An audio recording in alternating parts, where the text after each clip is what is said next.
In this video, I'll be installing the mirror kit on my first generation Sea-Doo Spark. It's made for 2014 through 2023 models and is required in some areas for water sports towing. It's an OEM kit made by Sea-Doo. I'll include a link for it in the description below.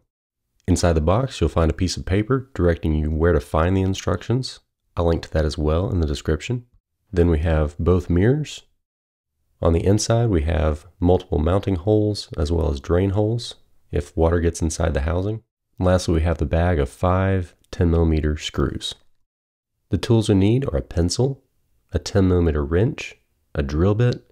Sea-Doo recommends 7/32, but I found 13/64 was a little bit better size, a drill, and a ratchet with a 10mm socket.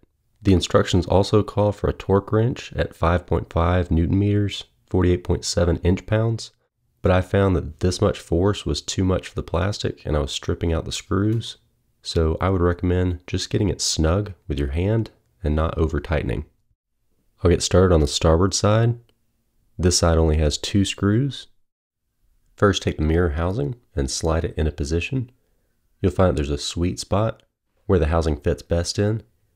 There will be a slight gap in between the console and the housing. Now it's time to take the pencil and mark the position of both of the holes. Next is the most permanent step, where you'll be drilling out the mounting holes. For ease of installation, take the first screw and put it in the front position, then get it started with your fingers while holding the mirror in the air so you can still see. After it's started, use a ratchet or 10mm wrench to tighten the bolt down. Space is a little limited in the front, so I found it easier to use a ratcheting wrench to tighten down that front bolt. After installing the front bolt, the rear is easy to snug down with a 10mm socket.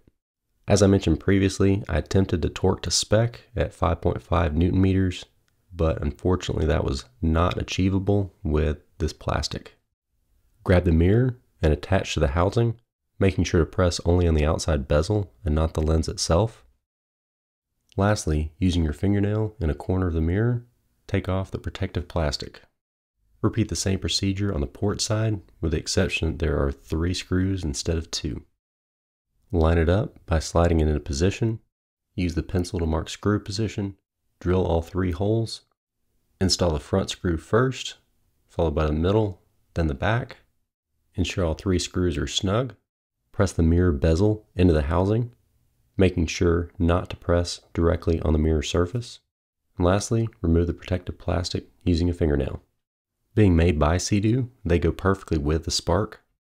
They also fit nicely under the stock cover with only a slight bulge protruding. As far as visibility goes, they're about as good as most personal watercraft mirrors. It is a little bit of an awkward placement being that low, where your hand does obstruct one mirror when turning. That being said, the main reason I needed mirrors was to fulfill my state's requirement to have mirrors when towing behind a personal watercraft, so these definitely check that box. My biggest complaint about them is the lens durability. I used a microfiber cloth one time to clean some water spots that I didn't realize had a little bit of grit on it, and it left scratches all across one of the mirrors. These scratches are very shallow and can only be seen when light's at the right angle, but still, I would expect it to be a little bit more durable than that. I hope you found this video helpful. Don't forget to click the like button.